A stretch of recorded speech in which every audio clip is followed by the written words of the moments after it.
Welcome to the podcast. This week we have Nikki Glaser. It's so much fun. She's hilarious. If you haven't seen her stand up, go check it out. She has a new show, FBOY Island 2 on CW. Season 2, I think, or season 3. But check it out. It's hilarious. We had such a fun time, such a fun conversation. I know you're going to love it. But first, we are on tour, guys. And it's been so much fun meeting everyone at the shows. I'm just so grateful to have the Stokers. You guys are the best. And so this Friday, Strider and I are going to be in Escondido. That's San Diego at the Grand Comedy Club. If you're in the San Diego area, get your tickets, chadgoesdeeppodccast.com. We're also going to be in New York City at the Bell House in Brooklyn, November 8th. One show. And tickets are going fast. I looked at the ticket count. They are going fast. Make sure you get on that. Then we have the Varsity Theater, Minneapolis, November 16th, I believe. And then we have Detroit, 17th to 19th. And then Denver, Comedy Works, early December. Guys, come out, come hang out, mingle with the Stokers. Let's have some fun. Get your tickets at chadgoesdeeppodccast.com.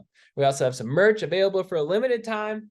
Still available. Get your Stoke gear, guys. This merch it's custom dyed. It's made in the USA. It's good quality. It gets me so fired up. And I want you guys to feel that. I want you to just rock the Stoke gear. And thank you so much to everyone who's bought some. Your support means the world. So very stoked on all of you.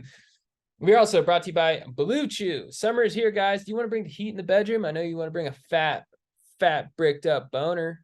You want to bring that, telephone pole in the B room. Pitch that tent, because BlueChew wants to help you have better sex. Discover your options at BlueChew.com. We also got a special deal for our listeners. Try BlueChew free when you use our promo code GODEEP at checkout. Just pay $5 shipping.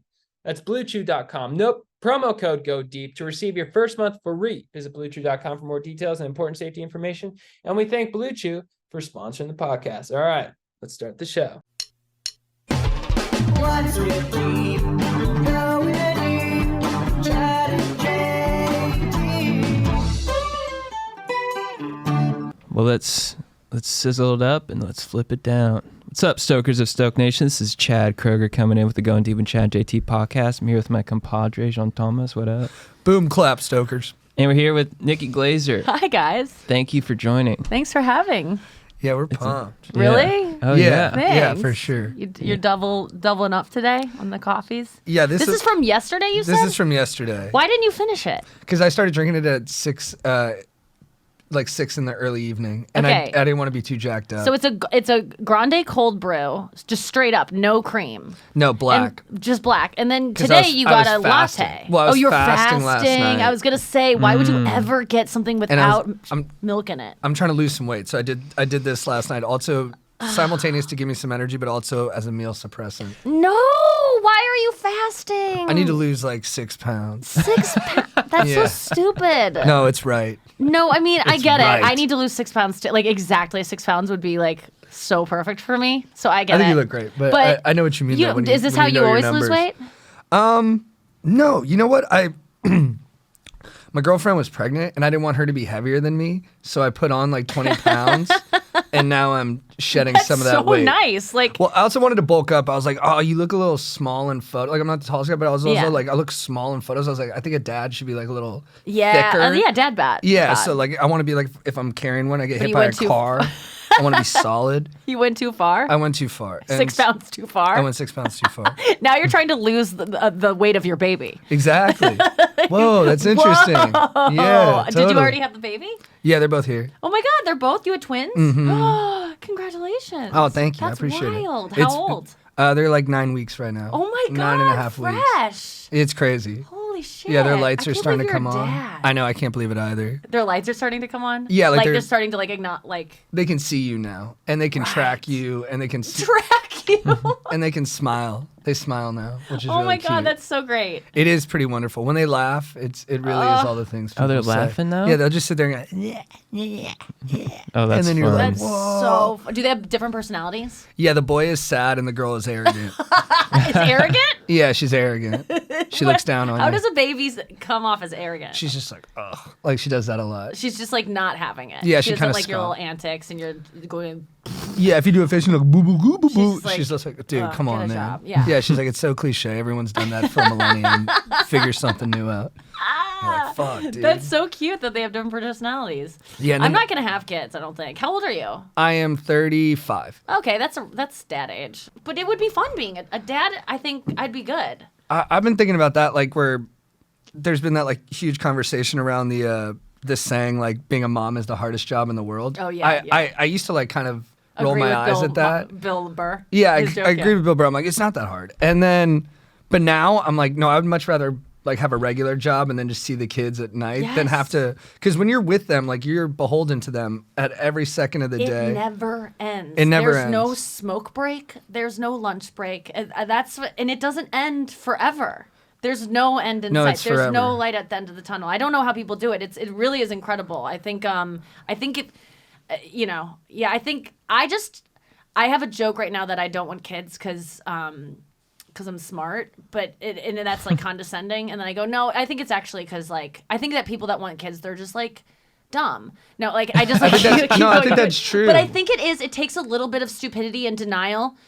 Not stupidity, but because people listening that have kids, I don't want you to think that I think you're stupid. I think that it takes. You can't really know how bad it can be in getting in it. It's like when people get surgery or whatever. Like I think get their tits done or something. You ever watch those like MTV Like Botched or Real something? Life or whatever? Oh, Yeah. True Life. That was the best. Yeah, I'm getting calf implants or whatever. They're Yeah, always the just buff like, dude. That guy was "Why am I doing hilarious." this?" They're always like bandaged up, like I did this, and then they like look awesome later. But if they would have, if you would have flashed that to them prior to them doing it, they wouldn't have done it because. But you're in it, so you can't back out. It's true. Yeah, two things. The calves guy was amazing. He At was the end, amazing. he's on the water. He's like the original, like kind of Jersey Guido, along with True Life. I'm Totally. getting married, and then he's on the water. He's like, "Oh, I love my new calves," and he's flexing.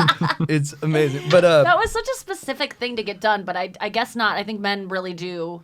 I worry about stuff like that. I totally Yeah, get it. I have yeah. small calves. Arnold Yeah. had small calves, so he cut the bottom part of all of his pants off so they'd always be revealed, and so he'd feel that embarrassment and shame, and it would push him to work extra hard on him. That was Arnold? That's Really? nuts. It's awesome. I Right? just heard this girl on some podcast. I saw a clip of some podcast, and she would drive past her ex's house, not to like spy on him, but to like prove to herself that she was strong enough to handle it and to like force Wow. the fear and the sadness I so that love she that. could like overcome it faster. Yeah. And I was like, That's I really awesome. like that. Like That's hot. leaning into the thing. I think that's like being a comedian is kind of doing that. It's Mm-hmm. like you were kind of beating people to the punchline and like exposing ourselves for the things that we're inherently Yeah, ashamed Harry of. Shearer said we control why people laugh at us. Yes, that was him. I think it's attributed to so many different. Mm-hmm. Mark Maron always quotes it, but he always Got says it. it's Shearer. I Okay, think. okay, that's I think. good. Yeah, we Yeah. we control the why. Yeah, we're like, no, you're gonna laugh at me for this. And sometimes when they laugh at you for a reason that's slightly different than why you wanted them to laugh, I'll get mad and be like, that's not why. I wanted you to laugh slightly over there. Totally happens. I've said things on stage when there's been like a burst of laughter, and I literally go,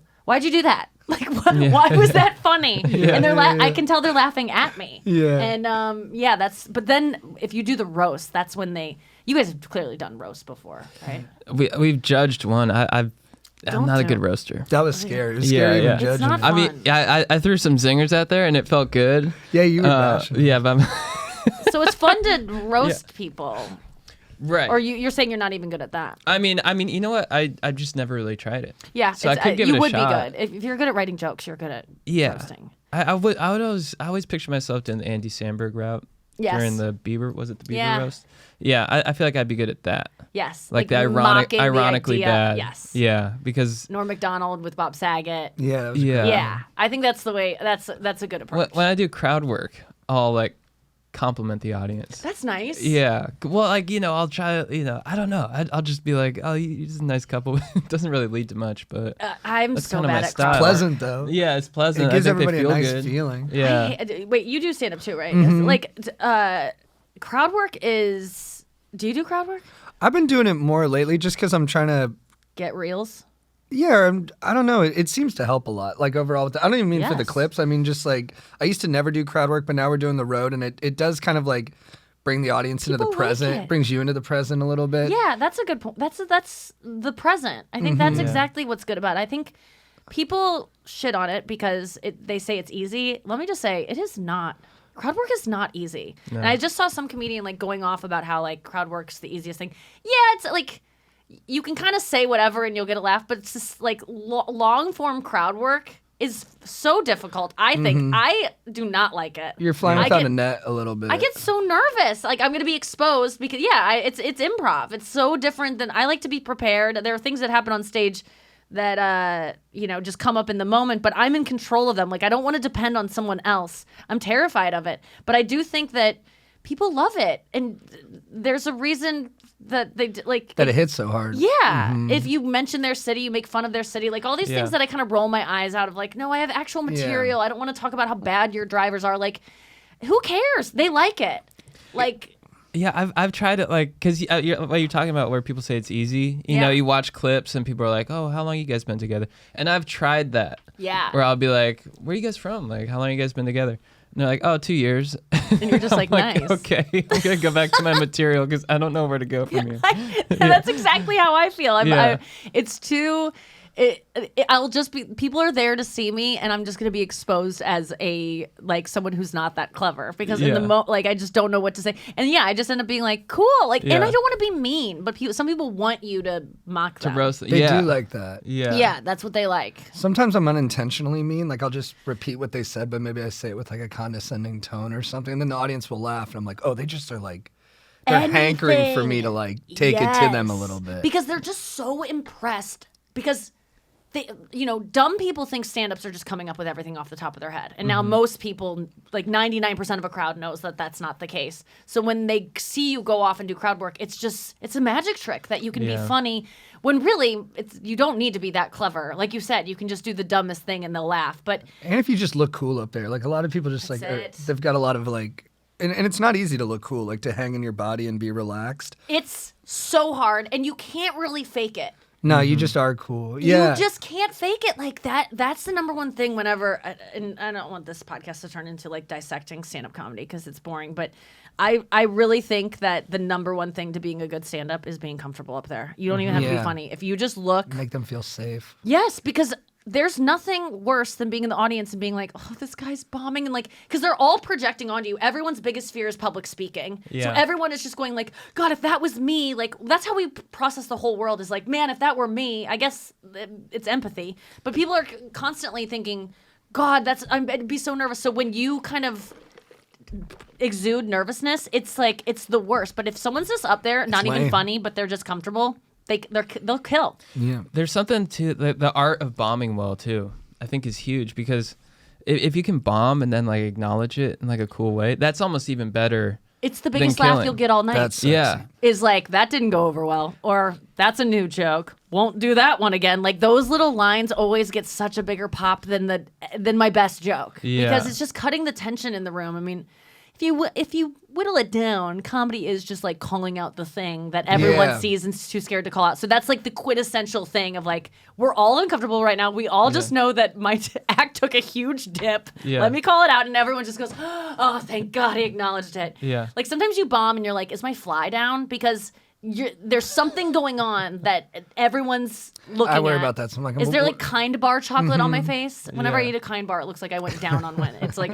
horrible. But yeah, you just it's so scary. But it's also not. Like I'm kind of not scared of it anymore. I've always pictured, especially when I have like family in the audience, that's when I get most nervous. Yes, me too.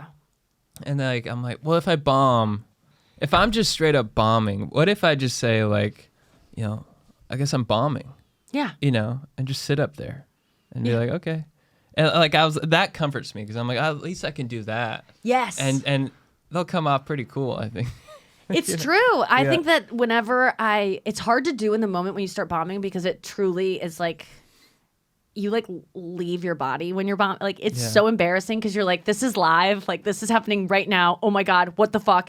But if you can stop yourself and just say, whatever you need to save yourself on stage, if comics are listening, my trick is you just stop. And I rarely am able to do this because it's so crazy bombing and like I get distracted and I'm trying to like just save myself and I'm swimming against the tide as opposed to swimming parallel to the shore, which parallel to the shore is just saying what's true. That sucked. Oh, that was good. This outfit is too distracting. Like whatever it is, like just say like what you're just ask yourself in that moment, what is honest right now? What's the most honest thing? This room is hot. Like just say something that will bring everyone back to like acknowledge what's going on. Yeah. And that kind of saves you. But like that is I like what you're saying of like, yeah, I can bomb, but like I have an out, which is I'll just be cool about bombing. Just be cool about bombing. Yeah. Well, I was thinking like when I I've done when I did first started doing like I don't do the Laugh Factory regularly, but when I first got like a couple spots there, Yeah.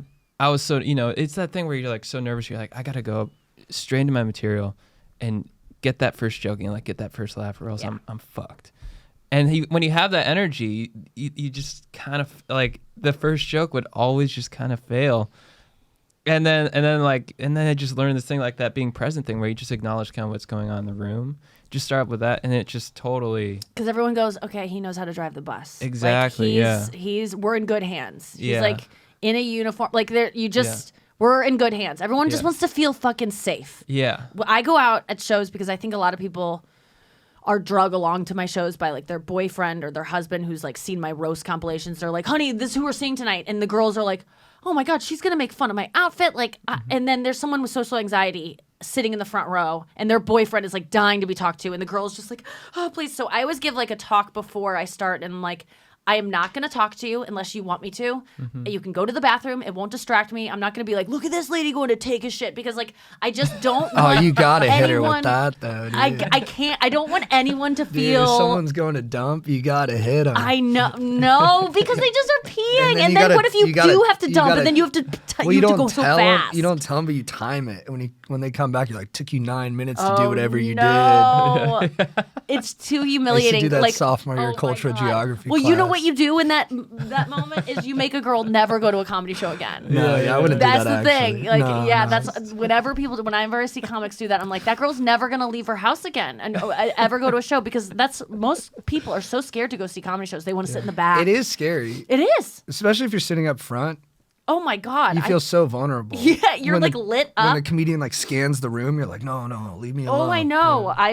I don't look people in the eyes. Like I don't do anything like that because I just don't want them to get scared. You want to keep them safe. Yeah, I want to make them feel safe. It's nice. There's a for some reason I've always felt like, especially on the road, the people who don't know us, who just sort of like bought tickets, Yeah. they're always in the front row. Do you feel that? I feel- they're just kind of staring at you like, Yeah, they're like do some we even random know- like older people. Yeah. Because they have the most money, so they can buy the nicest ticket. Yeah. And they flex too. And When they're just like older people, they're just like, "What's the show in town?" Yeah. Yeah, and They kind of look at you. And I'm like, you don't know who we are. And they're just sort of staring and they're like, we don't understand what's going on. And you're like, why are you in the The front? concierge like recommended gibberish. the show tonight. We were in town for NASCAR tomorrow.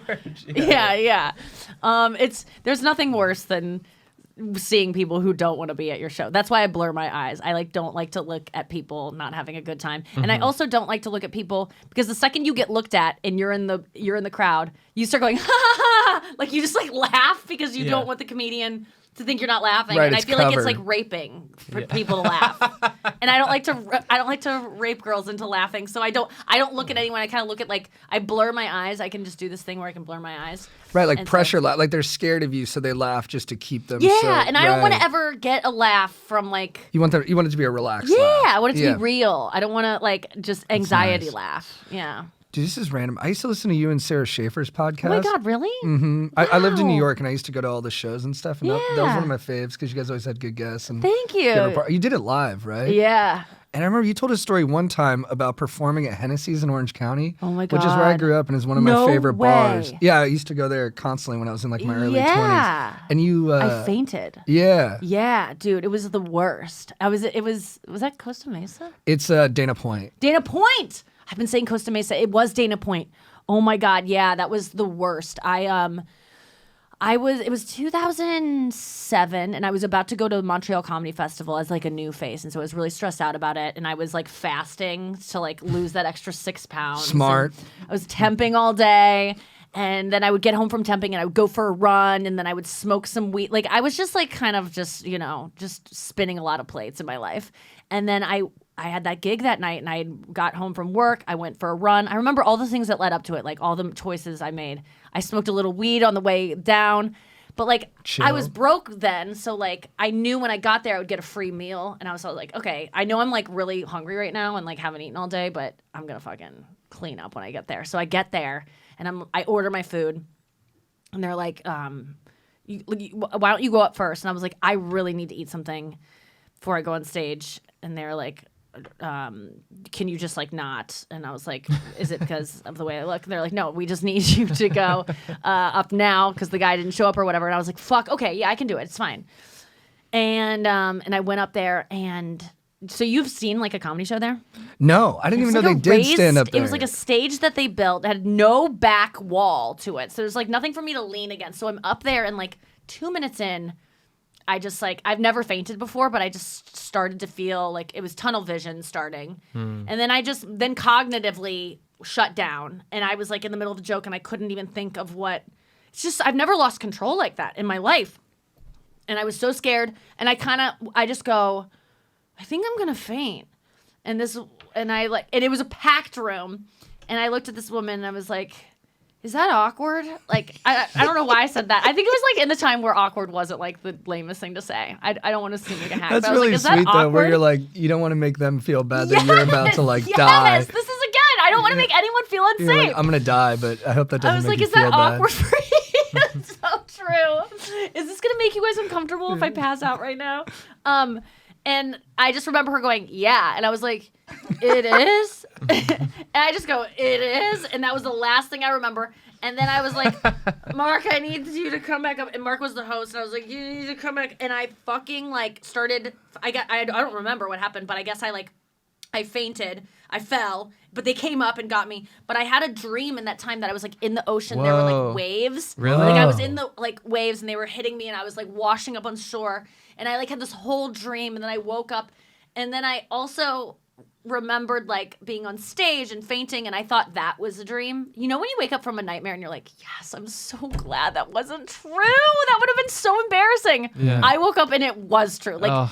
the ocean part wasn't the part I liked. The part that I thought I dreamt, I thought it was a nightmare. And I woke up and it was like, it wasn't undoing. You know, I was just like, I was in it, and I was like, oh God. And I'm just like, I'm still with my microphone, and I'm just like on the ground, like, I'm like, oh my God. And so I got up and I like ran into the women's restroom that was right off the stage. And no one followed me in. There were like no women comics there, so there's only one per show, and so there was no one. I was just in the bathroom by myself, and I like thought my comedy career was over. Like no one even knew. This is 2007. This is so long ago. No one knew who I was. There was nothing to even lose. Not that you would lose anything, but I just was so embarrassed, and then I started going into that, like, I was in this stall and, like, no one's coming to help me. I'm also like, oh, my God, I have to go back out there. Like, there's no way out except to walk out in this whole – and it's dead silence. I can hear, like, the room. There's, like, no one talking.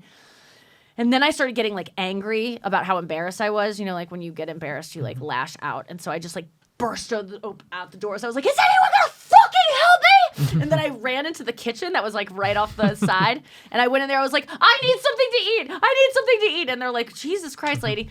And then I was stuck in there was no back way out of the kitchen. Like once I had like getting sustenance, there was no way out of the kitchen in the back. I had to like walk back into the showroom, and I was so embarrassed. I remember they all clapped when I came out. Yeah. Like it was Returning triumphant fighter, like a hero. So fucking embarrassing. And because I was embarrassed because I knew it was my fault. Like I had been starving myself. I was really, I had been anorexic before, so I have a lot of like shame about that. Like, oh, your little diet like made like you ruined the show with your little fasting thing. Right. And so I was embarrassed of that. And then Christian Valet was a comedian that I remember watching on Premium Blend back in the day. And he had quit comedy to become a teacher, but he was doing comedy for the first time in like 7 years that night, and he Wow. was following me. So he had to go up right after I fainted. Like he was like on stage when I walked back out. I'm sure he like left comedy again after that. But it was crazy. And then I've almost fainted again on stage before. Is it just a blood sugar thing? It's a blood sugar thing. It's like when, and it's weed. It's like, oh yeah, yeah. It's like the perfect amount of weed and not eating enough and like caffeine, whatever it is. You're just not getting nervousness. enough oxygen to the brain. Yeah, and so I was in Montreal years and years later, and I was like, it's happening again. And that time it was so much cooler because I just knew, and I was like, leaned on the stool. I go, guys, I think I'm gonna faint. It's not a big deal. I think I just have low blood sugar. I have to just go chug a Coke or do some, and I'll be right back. And I was like, Robert Kelly, you need to come back out here, because he was hosting. I was like, Robert Kelly, come back out. And I'm like waiting, and I know the green room's like downstairs. It was like in this old cathedral church. And so I'm waiting, and then at this point I'm just like I'm like squatting, on the floor. I'm like, it's not a big deal. I'll be back out. Literally, I know this is so weird for everyone. I can't even be funny about this because I'm about to pass out. And then Robert finally comes out, and he later told me that he was like mid shit. Like he thought he had like 20 minutes to like get a good shit in, and he hears Nikki's about to faint. You need to come back up, and he's like, there's one coming out of his ass. He has to like slice it off. Suck it back up, run upstairs, Robert Kelly. It was so funny. But yeah, it was just, have you guys ever felt like that's like that feels felt like I'm bombing. gonna faint on stage. I've done like mushrooms and stuff and gotten like real wonky up there, but Yeah. or sometimes you're so nervous your knees will start to shake. Yes. And, like you'll start to perspire, and I've been like, I think I'm gonna die. But Yeah. it's funny. I record most of my sets, and then I'll listen back to them. You can't really hear any of that. I think Right. most of it is just me going too deep into my own head where I don't know what is real Yes. anymore. If I ever go too deep and I'm like, do you ever have like a moment? It's almost like you're on. I haven't been on mushrooms when it's happened, but sometimes, and I'd never do it. It happened like one time at the Comedy Cellar, and I said never do that again. But I was like, oh, like everyone's listening to you right now. Yeah. Like, everyone's Yeah. quiet, and you're like talking, and this is real. And like you could say anything, and everyone's paying attention to you. It's like too much, and it started like it started freaking me I'll out. fixate on secrets that I shouldn't say, or like, and I'll be like, oh, I think I'm gonna say that. I get into like a dialogue with myself where I'm like resisting blowing up my life. Whoa. Yeah. It's just an anxiety thing. Yeah. I do that too with like live shows, like live radio. Where I'm like, am I gonna get racist for like the first time in my life? Totally. We- It's like Maria Bamford, Unwanted Thoughts. Yeah. It really is an OCD thing. And I Yeah. think she said that if you have the thought and you know it's wrong, that means that you're a good person. She was the first person I heard talk about intrusive thoughts. Yeah. But I was thinking about intrusive thoughts the other day, and I was like, what if you are just a bad person? Like, I think I have a am. lot of intrusive thoughts, and then I'll label them intrusive thoughts, which is such a convenience for me, because then I can be like, oh, well, that's not really me. That's Yeah, I'm this. not. But I think like we can't help our thoughts. I don't believe in free will. Like, so anything that you do or Yeah, I'm think, kinda like like you that too, can't, yeah. you really can't control it, and there's no dispute. You can't control your thoughts. So like, no matter what you. You're not responsible for them. So I let myself off the hook for the things that I think, and that actually really helped me with my stand-up, because I was able to start talking about things on stage that I really was like so ashamed of. But I'm like, but it's just a thing I thought. It's not that I did anything about it. Like, Right. I have a bit about like when young beautiful women die. Like, I love it. Yeah, less competition. Yeah, like I like it. Like, I'm not like Yeah. actively killing them or hoping they die. Yeah. But when You there's won. a pretty girl that has passed who's younger than me, I'm kind of like, all right. Well, I'm not celebrating it, but there's a part of your brain that's part of like, we me did it. That's like, yeah, that we did it. There's a sick part of me that's We like, beat 'em. I'd rather her be pretty than not. Like, I'd rather her be dead than not, or pretty than No, not. I don't want them to die. If someone was like, you can kill a pretty person, don't want them to die. No. But if someone has to die, I'd rather it be a beautiful young Right, girl. sure, for sure. I hear If that. someone has to go, because but that makes Yeah, sense. fuck 'em, it's dude. not my fault that I am a species that wants to survive. What does my survival entail? Being protected, being safe, feeling safe. What gets you protection and safety? Men, because they're stronger than you and they can fight off things. So this is like an animal instinct in my head. And what do men like? Pretty women. What is making my chances of being safe by men? Too many pretty women. I need they need to go. So it all checks out. Like, yes, that's a bad thought, and it's like horrible to be like, sorry, bitch. But it makes sense. I'm not like a bad person. I just am a species that wants to survive more. I've had that about really jacked tone TikTokers. Yeah. Yeah. You want their demise. Everyone has this. Yeah. Anyone who pretends like they don't get happy when someone's super successful or someone you're envious of has a bad thing happen to them, you're lying. There's just no one that do there's wonder no about that. one that doesn't get enjoyment, Schadenfreude, from someone hot or someone really successful and rich having a little comeuppance. Well, the people who can like acknowledge it, what's like the negative outcomes of not acknowledging it in yourself? Because I know a lot of people who'd be like, no, I don't feel that way. And then I'm like, no, you must feel that way because I feel that way. But then they think I'm just I projecting think they and it don't. makes me believe they're not. that. They're not as emotionally aware of themselves. But I guess it still works out for them. They're just kind of a shittier hang because they can't be honest about their. They're shittier. That's a perfect way to describe it. Like, I don't really want to be friends with people who can't admit to the dark thoughts they have because it does make you feel shameful that, like, man, like sometimes I get jealous of like my friends. Like, there's certain things where I'm like, my friend will get good news and I love my friend, and I'll just be like, there's a part of me that's like, I wish she wouldn't have gotten that, or like I would, Right. you know. What the fuck? You know, that's my friend. And it's like, but I can't help it. We have to admit these parts of ourselves that we can't help. Yeah, I when my anxiety was really bad, Yeah. I always had intrusive thoughts of like people I love the most. Mm-hmm. I'd be scared to be around them alone because I'm like, what if I just murdered them? Totally. You ever have that? And then I was in an AA meeting and I said that. I was like, and my sponsor was there. I was like, yeah, I just had this like crazy thought. Like, what if I just killed my brother? And then he's like, whoa. Oh, he judged you? He was like, No. yeah, you're having those thoughts. I was like, no, I'm not. Like, it's Dude, just like, that's I'm not- just scared. Like, it's the people I love the most. I'm like, You're not wrong, because Yeah. people who murder people no one goes, I'm going to be a murderer. No one's excited about it. They just get the thought and then they do it. Yeah. So you're not stupid to be scared that your brain is going to malfunction in some way. Yes. Like, this is what I love the debate about, like, is free will a thing or not? Like, Sam Harris has this book called Free Will, where I learned all about this and learned to kind of like forgive myself and forgive even murderers because they didn't choose their murderous brain.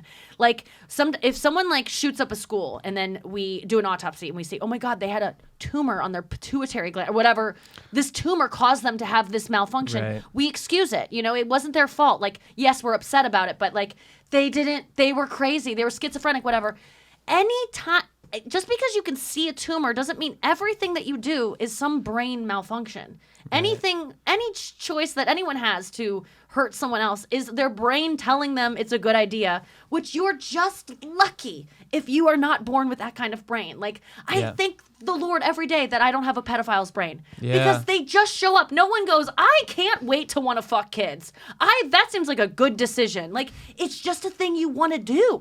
And those people suffer greatly. I think, you know, I have empathy for people who want to fuck kids. If they fuck kids, fuck you, right? Yeah. There are a lot of people out there that want to fuck kids and go like, oh, like they first of all, they all at first go, because I've done like a lot of research on this and I'm like kind of fascinated by the subject of it.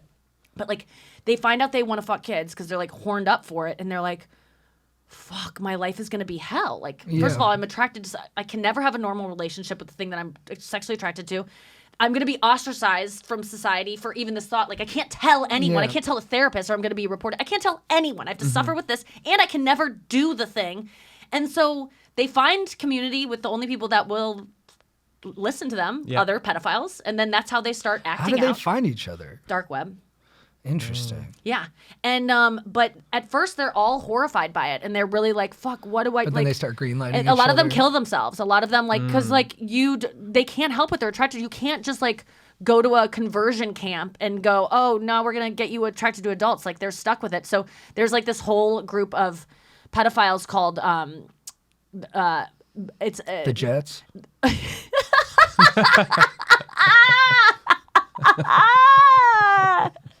the Duggars. There's this whole family of them. No, they're called MAPs, minor attracted persons, is what they're called. But then there's no MAPs, which is non-offending minor attracted persons, and they want to be like a collective group of like, hey guys, we know we want to fuck kids, but we're never gonna do it, and this is how we're gonna help each other not fuck kids. And they can't have a Reddit community because it's so taboo to even say that you want to, even though it's a real thing that they can't help. They can't ever find a space to like help each other. So what does that lead to? Kids getting fucked. Yeah. So, but my point is that I am just my unwanted thoughts. I'm just always glad. Yeah, maybe I'm happy if a pretty girl dies, but thank God I don't want to fuck kids. right. And none of it is really my fault. Like, and we haven't been we can't be tried for our thoughts yet. Right. This is a little personal. Has that made you? Because I guess for me, like the people I would get.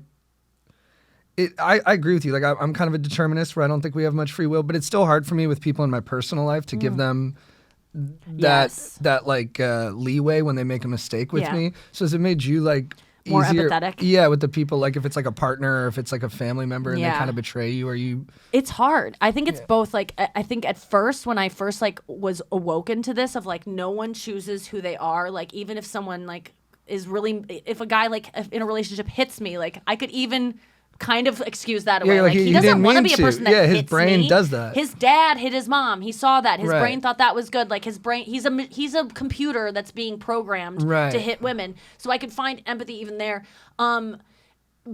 It's hard though, because in the moment when you're wronged, like you're just like, you're a piece of shit. Like, how do you know not, like, just don't hit me or Yeah, whatever exactly. it is. But I find that like a week later or like a day or two later, I start to like have, once I get the anger out of like being so mad at my boyfriend for whatever, I start to go like, he's trying his best. And then I try to remember that he's just a little boy. A wounded child. I try to that- picture yeah. him as a little boy. I have like a picture of him in my phone, and I try to be like, this Oh, that's boy sweet.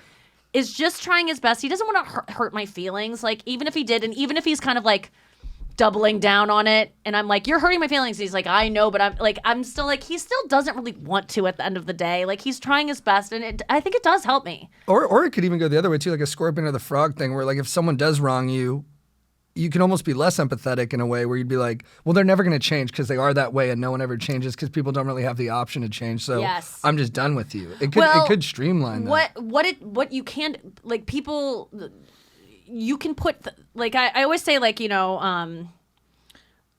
people can change. I think they just need to have the right tools. And someone goes, well, so people always go, yeah, that you're excusing that guy because he grew up in the slums and his parents didn't love him and they were crack addicts and he watched his mom get beat all the time, whatever. But I had the same life. I didn't turn out that way. It's like, well, you were born with a brain that maybe was a little bit more intelligent and could maybe think of ways to get out of this, and he wasn't. So don't ever think you're better than someone just because, well, I didn't do that. I pulled myself up by my bootstraps. Well, you were just born with a brain that could do that. Yeah, we gotta stop brain shaming. Yeah, like some people, yeah, I feel like I think that if the right therapy and stuff, people can change, but they have to encounter it. You have to put it in front of them. You have to like guide them to it. I think a way to introduce men or people, I would say, who are more less prone to go to therapy is, I made this analogy for a man in my life one time, which was like, he was like, I think that if you go to couples therapy or whatever, that means like you're broken or you're done or whatever. No, dude, it's Or the best. You get to hammer your partner with a referee there to stop you if It's you go too awesome! far. I'm like, she did this and that It's and this, awesome. and I'm It like, doesn't it's all go off the okay. rails. Yeah. And if it does, there's someone to, it's Yeah, a someone's like, all right, referee. rein it in, It's JT. so I'm like, all right, I'm good. I got it off. My I got it off. relationship's never been stronger than when I we go love to it. therapy. I have to do it. I agree. I think it's Do you so think great. therapy would be better if you and your therapist were naked? Whoa. No. Probably not. Why? Did that come up for you? Vulnerability, just vulnerability. You'd be so right. honest and I transparent. feel like I'm so vulnerable anyway. Like, GP, my therapist, dude in his 70s. yeah, but I would feel too. I would feel like 60s. One sorry, time, my dude. friend, she was seeing a therapist, and it was a male therapist, and she was talking about like hooking up with a guy. She was like, and I was on top of him, like riding him, and she heard her therapist just go, like he like gulped, and, like took a breath. It was Lizzie Cooperman. She's so funny, but Yeah, she's very funny. it was so funny. She was like, I can't see him anymore because I could hear him like kind of get turned on by the story. So yeah, I don't know about the naked thing. I just feel like I'm already pretty vulnerable in there. I don't need like anything to get that out of me, but I think that. Do you ever a lot lie of to a people do. therapist? No. Yeah, me neither. But I have What would be friends the who are like, point of that? That's what I'm saying. I have friends who are like, I've never told the truth to a therapist. I always end up lying. I'm like, why would you do that? I guess they want Weird. the whole point of a therapist to me is it's someone whose approval I don't want. It's like, Yeah, I don't can really afford see- to be my worst self with them. That's totally true. Like, that's whenever I do ads for BetterHelp or whatever, I'm like, it's someone that you don't have to like. You don't care about them. You don't have to check They're in not a to be person like. to me. They're not Yeah, a person. I don't know their backstory. I don't know their Doesn't life. matter if they don't like you. It doesn't. But Yeah. there are people that are such people pleasers that I guess they go in there and lie. That is so insane to me. No, you can't do that. It would. What would be the point? I mean, I think there is a part of me that's had therapists that I'm.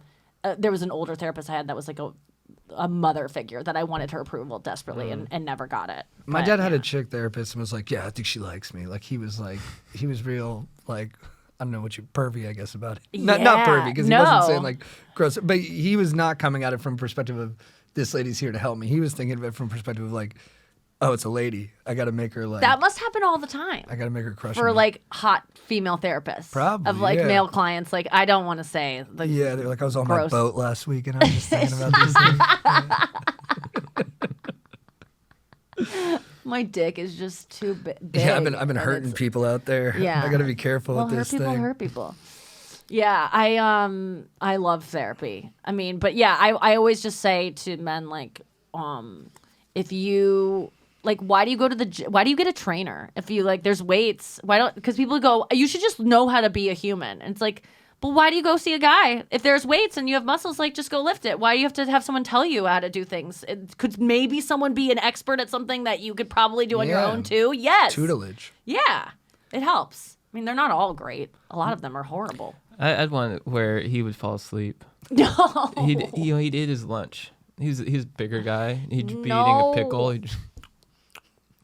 And I'd be like, yes, my dad. But, but also, Jesus. I've only been in therapy like for like a month or two. That's cool. But they just kept saying, they're like, it's your dad. It's your dad. I'm Yeah. like, okay, got it. Like I was like, I don't know. And then where to what do go you from do? here. Yeah. And he's like, well, we just ripped you open. Now we gotta, and you're like, I'm get you kind of back. fine. But I'm like, you keep saying the same thing. I'm Yeah. like, all right, copy chief. Like, I don't know where to go. I agree with you. Like, Yeah. that's where you're like, I think I got to do ayahuasca or something, heal this shit. Have you done that? Have you? I want to try. I know. I really. I Yeah. think that's like the next thing. Guys, I am interrupting this podcast to let you know once again that we are on tour. We are freaking on tour. We got Strider and I will be at the Grand Comedy Club, Escondido, this Friday. We're also going to be at New York City, November 8th. Tickets are going fast. Bell House, Brooklyn, what up? Varsity Theater, Minneapolis, one show as well. Tickets are going fast for that too, guys, so get on it. That's November 16th. Then we got Detroit, November 17th through 19th. Then we got early December, Comedy Works, Denver. Guys, get your tickets at chadgoesdeeppodccast.com. We also have merch that's available now. Get your stoke gear. Thank you to everyone who's bought some, guys. It's custom dyes, high quality. It's good stuff. Brings the stoke.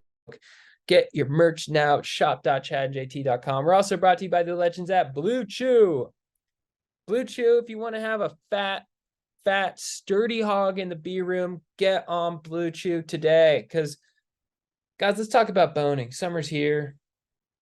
Summer's not here. We're in the fall right now. It's spooky season. If you want to have a spooky renob, that's boner backwards, get on BlueChew. It's a unique online service that delivers the same active ingredients as Viagra, Cialis, Levitra, but in chewable tablets. So it's like you're taking Flintstones vitamins, and getting a rager. Process is simple. Sign up at BlueChew.com. Consult with one of their licensed medical providers. And once you're approved, you'll receive your prescription within days. BlueChew wants to help you have better sex. Discover your options at BlueChew.com. Chew it and do it. And we got a special deal for our listeners. Try BlueChew free when you use our promo code GODEEP at checkout. Just pay $5 shipping. That's BlueChew.com. Promo code GODEEP to receive your first month free. Visit BlueChew.com for more details and important safety information. And we thank BlueChew for sponsoring the podcast. All right, let's get back to the show. I just heard. I was watching the Today Show today, and Jada Pinkett Smith said that was the reason why. Oh, she, can we talk about her? Yeah, that's why she like was suicidal, and then she did ayahuasca and was like, I don't have to think those thoughts anymore. And I was kind of like, oh, wait a second, Interesting. I have those thoughts. What were her thoughts? Just She suicide thoughts? had suicidal thoughts for the first time in her life, and she was like, it was really fucked up. I didn't know what to do about it. It was at a time when man, there I was feel like bad no for mental. her. I know. I kind of that like I've been kind of like not Sucks, liking man. Jada Pinkett Smith Yeah, of lately, and I go, course. oh wait a second. I gotta like apply this to her. Like she can't help that she's crazy. Yeah, she can't help her and that she's a brain. narcissist. Yeah. Yeah, like she can't. She's just that way, and like it's not gonna change. And but yeah, ayahuasca I would love to do, and I because it's like therapy fast. Do you? Because you're sober, right? Yeah, I mean I smoke weed a little. You here and smoke there. weed, yeah. So you dabble in like hallucinogenics and. Stuff I mean, like I've done microdosing, but I've never like tripped. I'm always No. like, it starts to happen, and I go, nope, I don't like that. Like, Yeah. I overpower it. the control, I yeah, want loss the of control. Yeah. Is that do you find that happens when you're tripping? You know, I've microdosed as well. I've only really tripped like a few times. I've had one bad trip, but that was because like my buddy, he's like, these are Oregon Blue caps. I'm like, sweet. And I'm like, how many do I take? He's just like, just eyeball it. And you know when you take shrooms, like it takes like 45 minutes. Yes. I started tripping in like 10 minutes. And then my brother comes home and I didn't want him to know. So then I like literally just like blacked out. And I woke up like tied to a chair. And I thought he was Bart Simpson trying to kill me. Oh my God. And then there's a weird part that I kind of remember. I was like laying on the couch just being like crazy. Yeah. And I was like pulling my dick out a little bit and he's just looking at me. That's normal. We haven't really talked about no. it since. God, It was that's like 15 the years ago. worst. Or seen each other. Yeah. that's kinda We it. haven't seen each Oh other my God, it since. sounds like a bad dream. Like when It was horrible. Again, like when you like have a bad dream, you wake up and you go, "Thank God that didn't happen." And that Yeah. just sounds like it's one of those where like, yeah, you're playing with your dick. in front of Yeah. your brother. I think mean, that's maybe- normal on mushrooms. It makes you into like, it kind of puts you into your primal gorilla self. So I think you just want to flash dong. I mean, he's older than me, and when he showed me his pubes for the first time, it was like one of those defining moments where I was like, wow. Yeah, you had to he's pube more him of a back man. a little bit. He was more of a man than me. In Yeah. that You got to moment. even the score. Oh yeah, that was you. That was me Setting just it- being like, I have setting a it dick straight. too. I have Yeah. pubes now too. yeah, that too. Yeah, you thought you were the only one. And also, How But how much older was he than you? 2 years. Okay, yeah. And- 35 years God, old. boys are so excited when they get pubes. Yeah. Yeah, I saw him. I was like, "Holy fuck!" I remember, when I first got, I was because It's people got scary at before me, first and too, I was because you like, just get like a few rando ones. I got some like peach fuzz. I was like, wait, I Whoa. think that's it. And then I saw God, my, it's so my funny bro- to be yeah. excited about that. I think We as a lied to girl, each I other. was like, Sorry, go ahead. no. What do you? We would lie because some guys are also able to ejaculate before other guys. So you start lying about it Yeah. at school. You're like, no, I can ejaculate, but I couldn't. But I'd be like, I can ejaculate. What? Yeah, and you fake it to your bros so that you can What? fit in. Yeah. Oh Yeah. my God! I felt like I had heard that jerking off you guys like didn't talk about in front of each other. No, we did it together. You would. Yeah, big group hangs. I heard that happens like a little bit. Yeah. No, like, a lot. That's so cool. It's I wish pretty we awesome. would have done that. And No I gotta one be fucking honest, it ever- makes me nostalgic. I miss it. It'd be too weird now with me and my like But 35-year-old why bros. is it weird? Like, why is it not weird to go to a strip club with your guy friends? I And, think like, that is weird actually. It's weird for me to see my friends be horny. It's so when weird. I see their faces horny, I guess you just get to a certain age where you're not comfortable with it anymore. It's too vulnerable. But like I've been at strip clubs where I just see dudes like where they get intense and you're like It's my favorite thing because it's like a weakened man. Yeah. Like it just like I think it's like so funny. You guys just look so vulnerable when you're horny, and I love that. That's why I like going to strip clubs. I don't like having to deal with strippers, but I wish I could just like be just qui- observe. Yeah, and just watch like men a kind of just one-way like mirror and just look at people. get, like their mouths like kind of getting drool like on their lip because it's just like open and just like like just a horny dude makes it so funny to me. My, Yeah, but my you don't first see time at a friends. strip club is I saw a mailman there, and he was just like, oh. I was like, what the Still in his mailman Still in outfit. his mailman outfit. my Yeah. He might have been a male stripper who took a break. Dude, yeah. Now that I think about it, you know what's funny? When I first got the sex talk from my mom, when she explained ejaculating to me, I thought it was like a frog, how it catches a fly with its tongue, And then come back. I thought a thing comes out of your dick, pops the egg, and then retracts. That'd back. be cooler. That is Right? so That'd be a much lot I thought better. it was cooler. like a little thing that like Way less just clean flew up. out. That's Yeah. like way more functionally sophisticated and like Yeah. Like an kind of anteater's badass. tongue. Yeah, Yeah. then goo. Yeah. That's so funny. That almost goes Yeah. with like a karate stance or Yeah. something. Now you would never think as a mom like, and I will have to explain, it stays out of his body. Like Right. it's like all the things that you can just kind of Yeah. skip, gloss over, and Yeah. you are like, I mean, that's gotta be so disturbing though. The first time you ejaculate, it's just, and if you don't see it coming, if you don't know about it. I'd been You're waiting just for like, it for so "Ugh." long. Yeah, the same with my period. Like all my friends had gotten theirs before mine, so I knew exactly what to do. I was like an old grizzled vet when I got my. I was like Right. 15 and a half, and I was like, first period, never went through pads. Like I'm scared. I was just like put in a tampon like blindly. Yeah. Like Right. I knew what I was doing You're because ready. I was such a late bloomer. But I think the first person, like the girls who bleed and they don't know they always think they're dying. I mean, to not tell a young girl That's this is something crazy. that might happen to you Yeah. is so nuts that they have to like figure that out on their own. But I think ejaculate's the same way of like, what is this? This huge this thing I'm already like, no, I have to do in private. Now I have to like, now there's evidence everywhere. Yeah. Well, when I was a kid, I was in like first grade. I like had a crush on my first grade teacher, and I That's didn't. so cute. I didn't understand that, like, cause you'd like rub down there, and you're like, I was like, it feels good. Like I don't know. Yeah. It just feels, And so I would just like, you know, kind of in my sleep or like waking up, just like do that. And my brothers would always make fun of me, like, he's twirling again. And I was just like, I don't know. Like, it's just nice. I'm in like first grade and my teacher's hot. I don't Wait, know. were you thinking about your teacher in third grade or in first First grade, yeah. As you twirled? Yeah. Whoa. I was twirling. I don't want to say her name, but yeah. Yeah. Protector. Oh my God. Protector.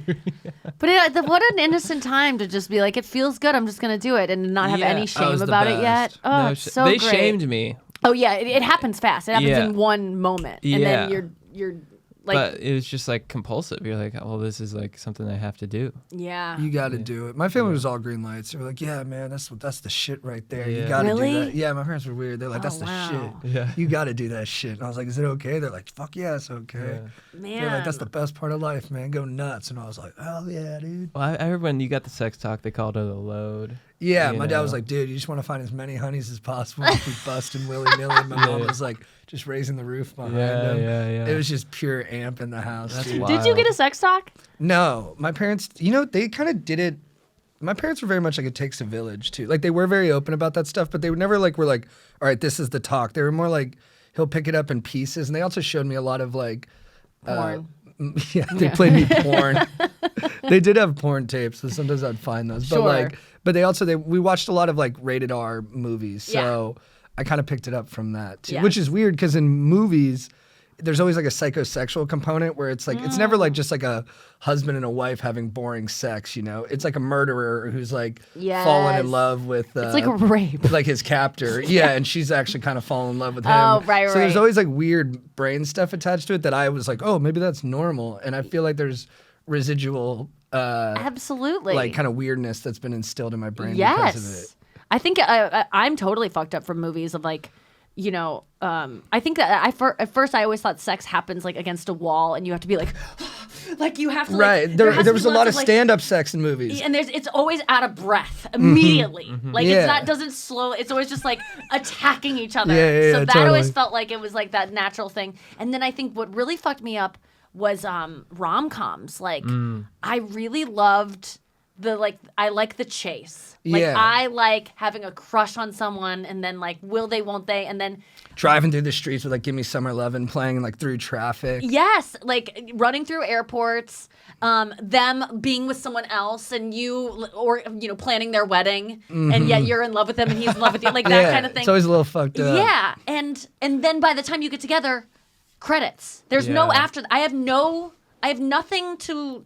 No one's told me how to be in a relationship. It's always been the chase, and then you get together, and there's that great moment where you first get together, and then there's nothing. So I think for a while, once I would get that, I would just be like, okay, well, like we need to make a new movie.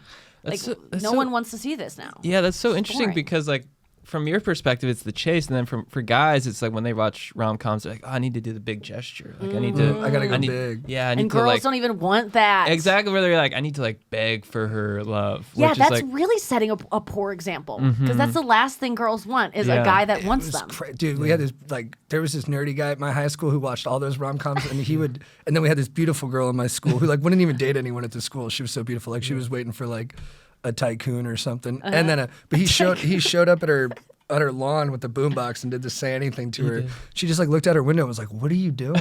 And I think it did. I think those rom-coms did kind of give guys an idea where they're like, no matter who she is, even if she's like way out of your weight class, if you do the romantic thing, you'll win her heart. That's really sad. And It's sweet. yeah, and then a lot of guys, they're like, "Fuck, that didn't work." Yeah, I mean, there are guys that used to do that stuff for my friend who was really pretty, and they would. That was leave- hilarious. I thought you were gonna say for you, and then No, right hand turn at hell the end. there. no, Yeah. always my friend. And it never worked. And one guy eventually killed himself because she wouldn't love That's him. hilarious. Isn't What that an a funny idiot. twist? Yeah. Why'd he dude, kill him? Because he- Because she wouldn't love him. Oh, I'm sorry to laugh about bro. it, David. Wherever you are, you fucking idiot. Love But you, yeah, it sucked, dude. I'm smiling because I have to laugh because it was so tragic. But yeah, it was my best friend. This guy was like obsessed with her, and then and he was like her best friend too. And she was like, I just like you as a friend. And it was getting to the point where it was just like The friend zone. It ended his life. yeah, but it wasn't. Like It was a wasn't combination of that. But things, like, did but he it leave was her a that. note on her porch being like, "This is your fault"? No, And really? here's the corsage from the dance that we went to as friends. What the? Is she And- okay? yes, isn't that amazing? She's like She got over it pretty thriving. quick? No, it took a while. Like she's still like obviously like suffers from the residual, but she is okay. She's probably my like healthiest friend mentally out there. Do you think when he like got to heaven, God was like, dude, over the friend zone? Yeah, You're toughen good. up a little bit, dude. Yeah. Got some Andrew Tate videos for you. Yeah. God's like, I got this for yeah, you. yeah, you can come in, but you're kind of a bitch. You gotta chill, dude. We got some pretty girls up here. You gotta be relaxed. He around. had to Yeah. have regretted it. He was about to go to college, dude. Like, they weren't even gonna go. Like, it would have been like a whole new group of women. Like, it was, but I feel What a like people like romantic that he are. was, It's though. always gonna end that way. He was very romantic. And you know, there's like a hot person tax in life that your friend experienced. I had a friend, Ryan, who we actually met because I challenged him to a fight because he was like tough and he just annihilated me. And, then, and he almost killed me and he felt really bad because he didn't want to fight me. He almost killed you. Yeah. Like, he beat you that bad. He just hit me once and I went down and hit my head on Oh, concrete. no. Yeah, but it's all right. But then he felt horrible, but it wasn't his fault. Right. I You made were the whole one thing that up. started it. Yeah, and he was a great guy. And then he went to What? college, and this pretty girl really liked him, and they slept together. He didn't know the girl had a boyfriend, and then the boyfriend killed himself because of my buddy Ryan. And so my buddy Ryan, like his whole life has just been this cool guy that has not ever intentionally done anything wrong, but then people keep getting hurt as a result of just Of his him like being so awesome. his like tall poppiness or whatever. Yes. And then and I always think about him where I'm like, whoa, it's just like you didn't mean to do anything. You're just being yourself, but all these accidents are happening around Yeah, I mean the friend I was talking about, another guy did the same thing later on in her life, and I'm not even joking you. I wasn't gonna say it until you said that, but like it happened 2 years ago that she met a guy through work who she was friends with, and she's at this point was married, and he was like so in love with her, and yeah, he OD'd and like left her a final message being and like had no idea about the previous one, and I'm like, are you this? This is what amazing? you know. What's weird? I'm very curious about your friend now. I'm like, She can we, is amazing. She's hot. She's cool. She's the funniest. She's like my funniest. You know what? Friend. I was yeah. She really is incredible. But she was kind of like, why does this keep happening to me? Like, she, not saying it like that, like sobbing about it. Like, is there something wrong with me? And I'm like, honestly, as someone, I'm a pretty depressed person, and I can be suicidally depressed sometimes. And I think that being suicidal is like it's almost like having cancer. Like, I think of Anthony Bourdain as having like the terminal version of what I have. Like, I have the same disease as him. Like, I have those same thoughts. Like, we joke about it just as much in press interviews. Like, if I ever do that to myself, there's going to be a litany of like, we should have seen it coming. Right. And I'll be like, yeah, you should have. But because you look back at all Anthony Bourdain stuff, and it was like, oh, he's talked about killing himself all the time. But I'm not. I have a preventative. Like, I'm actively trying not to do that, and like I don't want it to end that way. So, but I feel like I have whatever these boys also had that killed themselves over her, and I'm like, as someone who has the same disease as those guys, I told my friend, I'm like, you're just someone like that makes us kind of forget about our pain, and like who like makes us feel really special and like wants us to stick around. So if anything, I think you're just someone that depressed people are attracted to because you give us like reason to live, and it's not because of you that they kill themselves. It's like because of you that they maybe lasted longer is how I see it. Because she is someone that you're just like, oh my God, I can't believe she's my friend. She's amazing. But if she ever doesn't want to be friends with me, I'll kill myself. It's a little higher power. I'm just kidding. But Yeah. yeah. It is. She's like the cure for whatever's. Yeah, like I ailing think you. she's not the cause of it. It just so happens that depressed people are attracted to a And person she could like her. she could save us if Yeah, for a little bit, like, yeah. and make them feel less alone, not make them feel less judged, make them feel less weird about like their weird thoughts. Because like, talk about intrusive thoughts.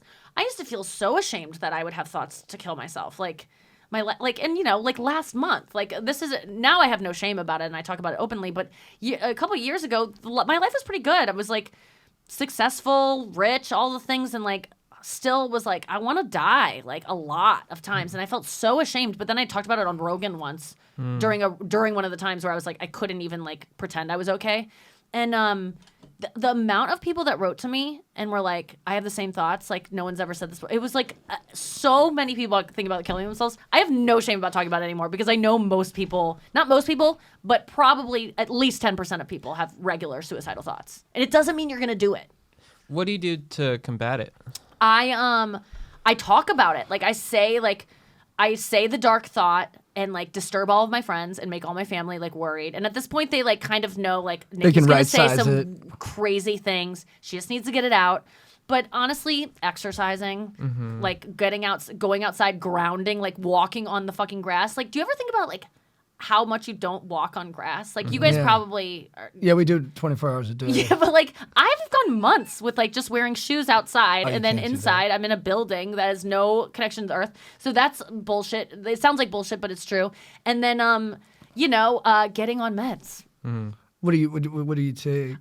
Mine's ADD related, my depression, and so I take meds as needed. Like, so if I'm having a really depressed day, I'll take it. Stimulation, you kind of just default to a depressive state. I don't know what it is. It's like I really like weed for my depression, which actually exacerbates Makes it in it worse the long long-term, term. yeah. Like my joke is that like whenever I'm depressed, I can smoke some weed and I instantly feel anxious. Like that's like you just go from one to the other. But anxiety is much easier for me than depression to function. Sure.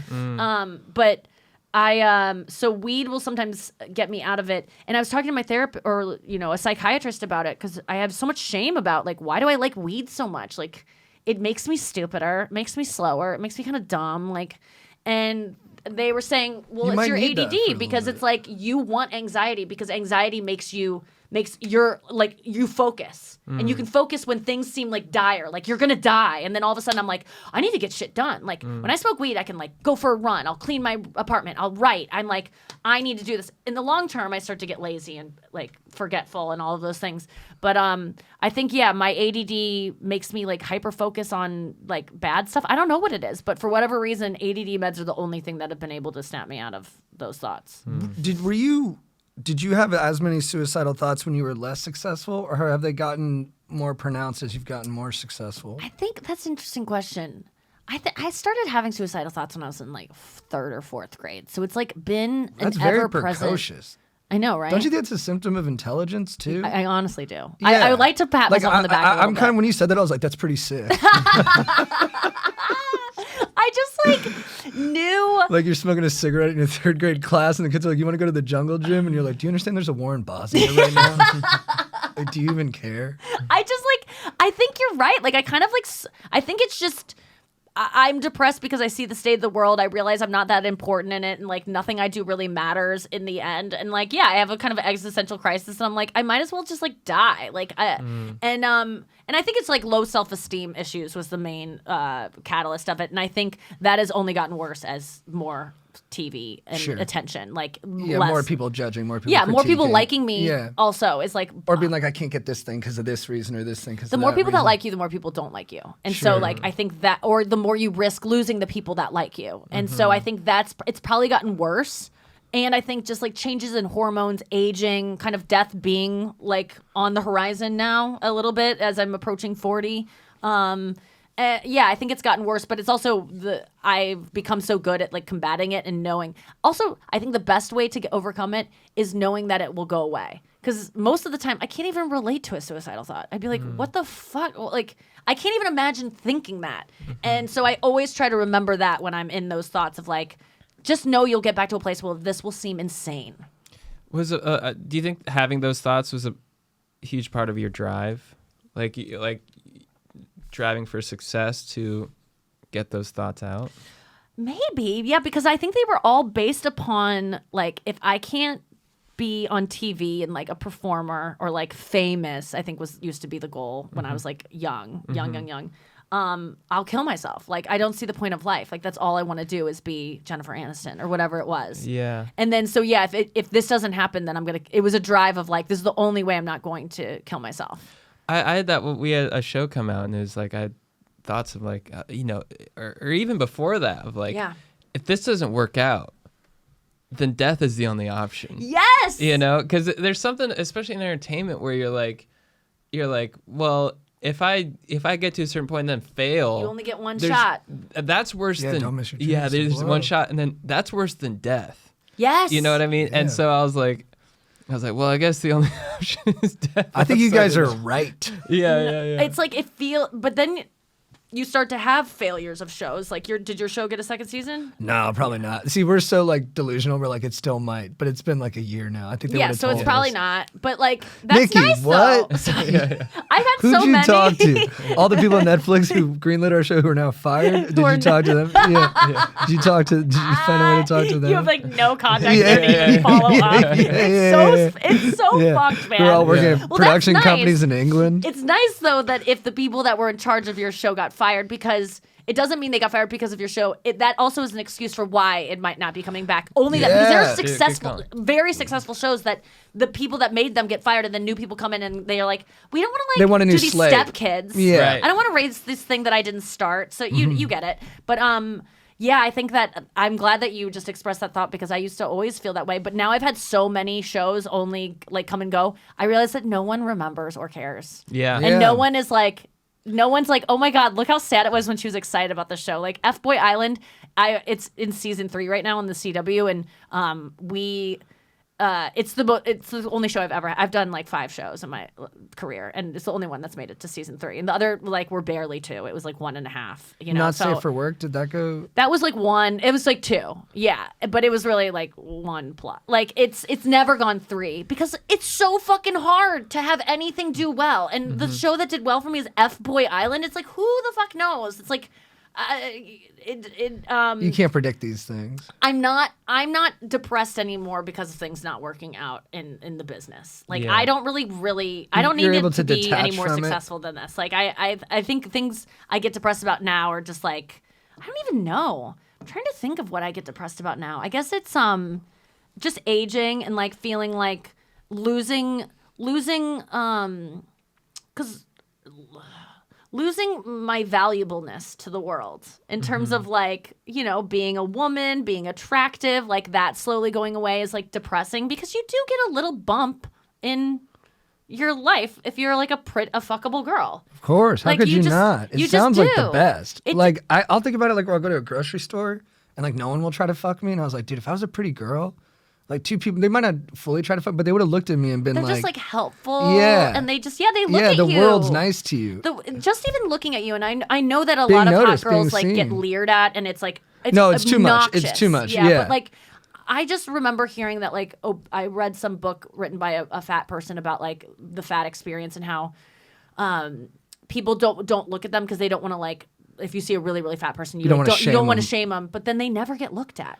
And it's like they walk around feeling like so it's like you should look at fat people in the eyes like or There like should be like a store disabled people where they can or walk through. And little there- people. There's like employees who like objectify you just a little bit, like the right Yeah. amount for like fat. And I'll be like, yeah. So I think that's probably it. Is like feeling like invisible to the world. Yeah. And like that's when you start to go like, what's the point of me even being here? And so then you just gotta find some kind of worth elsewhere. It sucks That's too 'cause volunteering. I think helps. It's too much attention and then it's not enough. It's like there's a very short sweet spot where it's like the right amount of I think Taylor leering Swift and gets attention. fucking depressed. You know, like I think I Oh, know she yeah. does. She wrote a song about it, Anti-Heroes, about like her depression. And I'm like, about what, bitch? Mm-hmm. Who has a more perfect life? But it's not. The Yeah. pressure on her is immense. She doesn't get to go anywhere without hordes of people weighing in on her life and objectifying her and screaming at her. And it's mostly love, but like in that is a lot of hate too. And also being loved by strangers. This kind of does not feel. And she's like a boss. She's running like her Yes. business is like $1 billion organization now. Yeah. She must have like 500 employees and she probably has to fire people every other week. Yeah, that's a good point too. Or maybe That she would has someone suck. who does fire people for her. Yeah, but even telling them like, "Hey, fire this person," Fire it's that gotta, person. It's Get like them that out. email. It's like hard to write, like, indenting right and stuff. Yeah, it's like I think everyone's susceptible to it. Have you met her? No, yeah, I have. I you met have? her. Yeah, I met her on the Red tour. So it was Oh, long cool. before I was like a fan. I was just like, Oh, I was Red, kind so of that like was the a- person that gets brought to our shows who like doesn't even know, like their girlfriend or whatever is a fan, and they're just like, this is cool. I just remember being at the show like, we got like free tickets. I had an MTV show at the time, and we got free tickets, and I just was like, this is really cool. Like, wow, she's a big deal. She's like up on this thing singing around, and I was like, and I was like, I think this is kind of my thing, and then. It's like percolated, and then her album 1989 came out, and then I was like, Greatest album "This is of my all time. identity." Like Yeah. I just had a moment. I don't Mine know if you too, guys yeah. have ever been like obsessed with a pop artist or an artist before, where like one song you just kind of go, "Holy shit!" What song like, was it? Style? It was Blank Space. Yeah, it's for a whatever banger. reason. Like It's a that banger. song, like I was just like, I think this is gonna be my new thing. And I've always been Nice someone to like, meet you. yeah. How you? I just like I don't know, and then from there on, it was like it's been a wild ride. But I always used to, I was obsessed with Wilco in the same way for a while. I was obsessed with Dave Matthews Band in high school. Like Interesting. this. Like I kind of latched myself to. Do you see any parallels between Wilco and T Swift? Yes, absolutely. Just really, like real Catchy emotional, acoustic stuff. emotional. Right. You know what Wilco album I love is the one they did with Billy Bragg where they covered all those Woody Oh, Guthrie yeah, songs. yeah. Like California Stars, yeah. Yeah, those songs are really good. Yeah, I just like emotions. And what's the other one that's like I think it's Woody Guthrie's voice on it. Oh, really? like- I don't know that one that well. It's like never seen a boy quite so ugly. I don't know that one. I'm gonna look it up while we talk about something else. Yeah. When I was a kid, it was Michael Jackson. Yes. That's tough to talk about now. I don't think it is because No. his talent is just so undeniable. I still watch his stuff. You should Yeah. because I don't The know. Bad Tour. It doesn't. Way over yonder. Yeah, we know what he did Yeah. What he do? allegedly. He Say like it. licked little boys' assholes. Like it was like What? He did. vile. Is that what he I never- actually did? Dude, yeah. Like What a freak! if you listen to I never watched the documentary. Oh, dude, I That couldn't was do his it. choice, man. It's not his brain. That was his choice. No, dude, his brain wanted him to do it, but No, he it's didn't his stop choice. it. But if he didn't have the power in his brain to He's stop licking it, butthole. dude, it's so disgusting.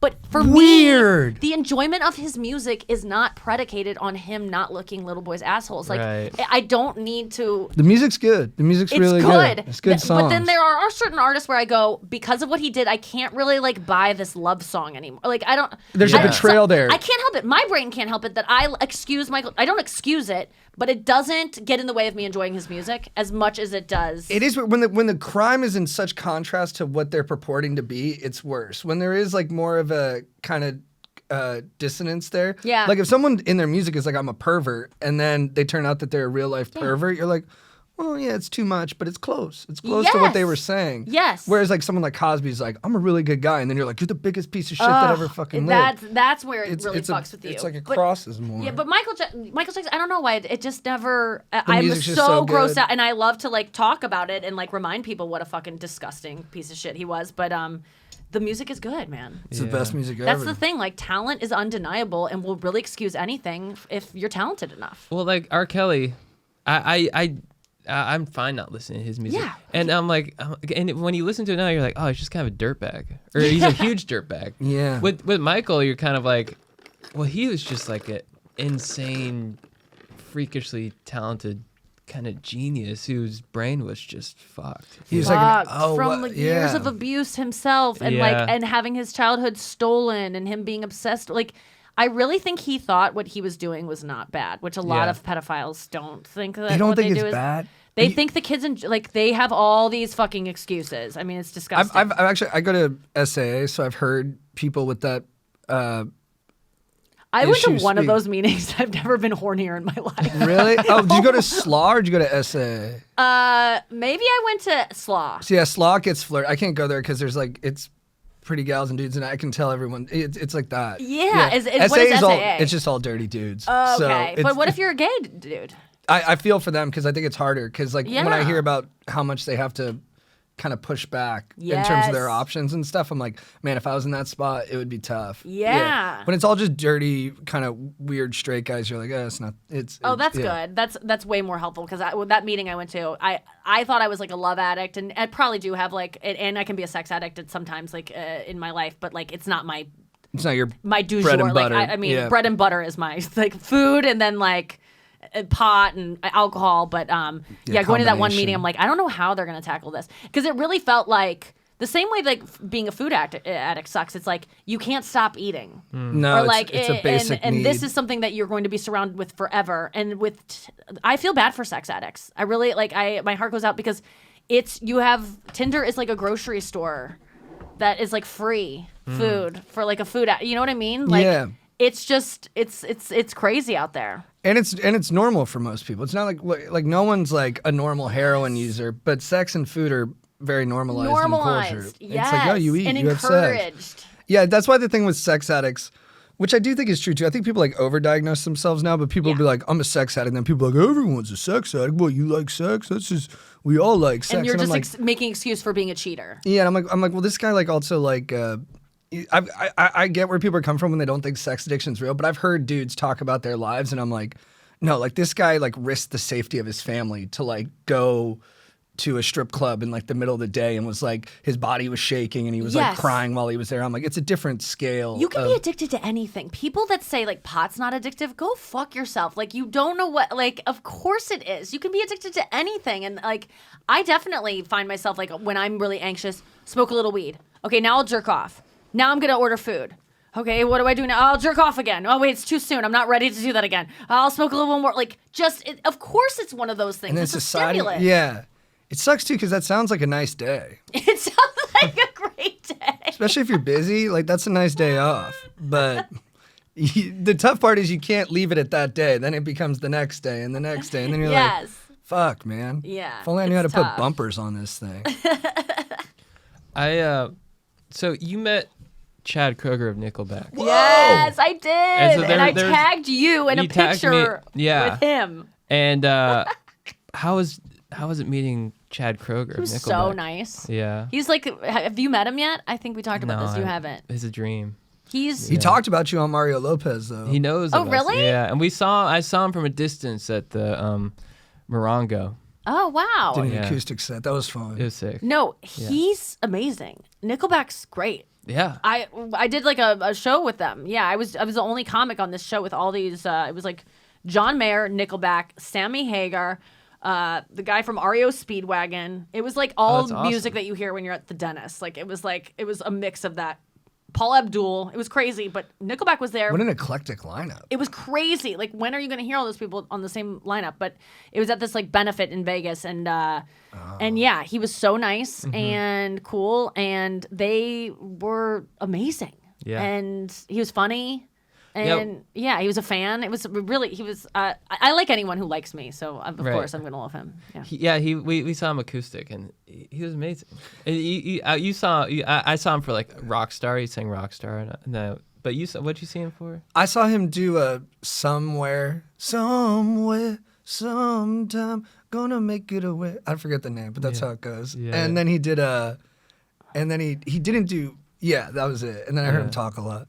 Yeah. That was a terrible description. Yeah, it wasn't that great, but neither was mine. I was like, he was nice. There's My not much brain's to say. He fried, was, bro. yeah, he was just a really cool person. Like, Yeah. you meet so many people and they're like, they think they're hot shit, especially rock stars. Right. But he just seemed to be like a normal dude. Well, I think they've taken so much shit over the years. Yes. That they're kind of, I view them as they're kind of on this Nicolas Cage route where they're like kind of a joke, and then Right. everyone's like, oh wait, no, they're legends. I know. I love that they're having this like resurgence now, where Yeah. they've been made fun of for so long. They deserve it. Just They gotta do hang deserve tough. it. Just You stay do. alive. You Stay gotta wait alive. 25 years. Do Yeah. you know how they became a joke? It was like, remember that show Tough Crowd with Colin Quinn? Sure. Yeah. Okay, they ran a promo in the early 2000s, maybe mid-aughts, like that featured Brian Posehn like saying some joke of like, I went to a show and I want my Nickelback or something, like, Right. and making fun of Nickelback as a bad band. And it played so much on Comedy Central during a time when Comedy Central was the network. And after that, they became a laughingstock, and it was just because of one joke. Like, there was some article on Vulture or something that like dissected like, why do we make fun of Like the Nickelback? origin and of they it? found That's the a really origin. good It was article. just one like promo that ran all the time on Comedy Central of Brian Posehn making a joke about them. Wow. and then Posehn culturally, must have we all just tremendous shifted. guilt over Yeah. that. I want to talk to him and be No, like, dude, how right? do you feel? They should do that. Is a documentary I would You watch. changed the trajectory of these guys' lives. Yeah. Yeah. I have to go Yeah. actually to Mario Are you- Lopez right now. You're going to Oh, Mario nice. Lopez yeah, right now? yeah. I'm kind of nervous. I've never met him. Oh, well, he's awesome. I Yeah? never met him either. he is awesome. He is He's awesome. Asian. He I think looks he just great. turned 70 or something. Yeah. Yeah. All right. Well, thank you for coming Thank by. you for having Yeah, me. thanks for This is so fun. Yeah, pleasure. Watch FBOY Island. Oh yeah. FBOY Season Island. 3 and Nikki Glaser podcast. That's a podcast I have 2 Should we times a keep week. cruising to our beefs and babes and stuff? Yeah. What time is it? It's 12:20, I think. Yeah, Yeah. I have to leave like now. Get Okay. it, get so it. sorry. No, Watch please, FBOY please. Island Thank you for season coming by. 3. Thank Where you. can they find FBOY Island? Is it on Max? CW. CW. Yeah, Great yeah. channel. Yeah, it's and a then- great channel. Really? Dawson's Creek Kid. Yeah. Oh yeah, it is. Yeah. It's the old WB. Yeah. And then on tour, yeah, your stand up is great. Thank it's you. so fun to watch. Oh my God, thanks so much. That Yeah. means so much to me. No, I saw you at the Improv. Yeah. And I've seen you at I the saw Laugh your Factory set before. too. Likewise, I Oh, was like, thank you. "You're so good." Oh, yeah, thank we you, both thank had that moment of like, "Whoa, you're legit." It's nice to have. I look yeah. forward to seeing yours too and having that same someday, conversation with you. Some way. That's when you're supposed to put your hand on mine. Oh, sorry. Yeah, I can't Thank wait. you so much. I appreciate it. Thank you. All right, thanks, guys. Yeah, thank you for coming by. Enjoy Mario. All right, Cash Money. Who's your beef of the week? Dude, I like that name. Yeah. My beef of the week. Well, I discussed this in a clip, but it really hit close to home. You know, these people are floating the idea of getting rid of the palm trees in LA and in California because they want more shade. Shade's not why you moved to California. Shade is not why you're in California. If you want shade, go to Boise, land of trees. Go northern. Go to Canada. But you do not live in California and complain about the heat and then blame it on the palm trees. That's the most ridiculous. People live here because of the palm trees. Can you imagine California without palm trees? No. What is that? People wouldn't Kansas? even know. Yeah, they wouldn't even know the difference between Nevada and California. It's the same. Yeah, Kansas. It could be anything. I mean, you know, it's just these people with they just want comfort. They just want to be comfortable. And they'll throw a wrench in one of the most sacred things we have, palm trees, so they can be more comfortable. Well, I say, suck it. Suck it big time and choke on it. You're not getting rid of my palm trees. I will chain my body to all palm trees somehow. My beef of the week, dude, it's got to be Ted Bundy. Right. Yeah. Just, I don't care how you slice it, what side of the aisle you're on. You got to agree, not chill. Yeah. Borderline heinous. And to have that kind of anger towards people when life has been pretty decent to you, I don't care what's in between your ears, you got to do better. Yeah. Heinous rhymes with anus too. And that's where he is right now. Devil's anus. Burn.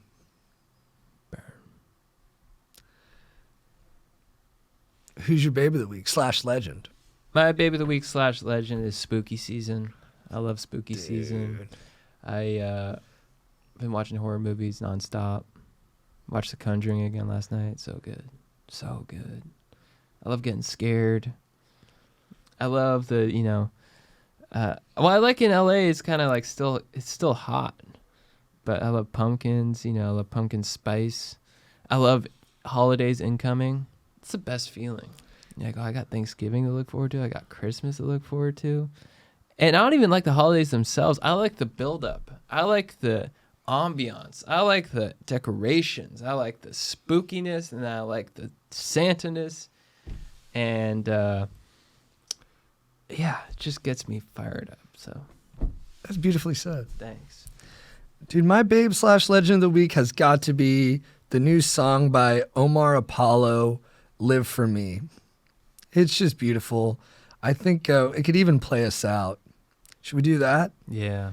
As I play this marks the end of this episode, but the beginning of your day. So go forth, live free, love hard, and keep listening.